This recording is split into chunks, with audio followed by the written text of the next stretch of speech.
அனைவருக்கும் அன்பான வணக்கம். இப்போ வந்து பிரதீஷ் ஸ்கூலில் வந்து பார்த்தீங்கன்னா இன்றைக்கி க்ரீன் டேவாம்.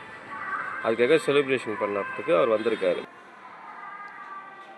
இதுதான் இவருடைய ப்ராஜெக்டு.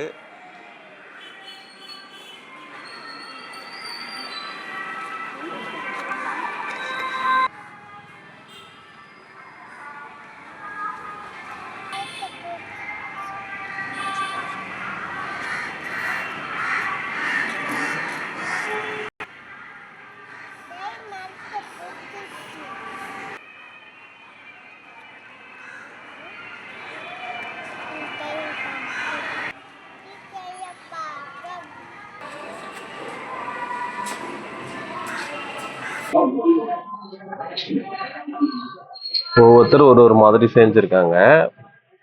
இது எல்லாமே நல்லா இருக்கு.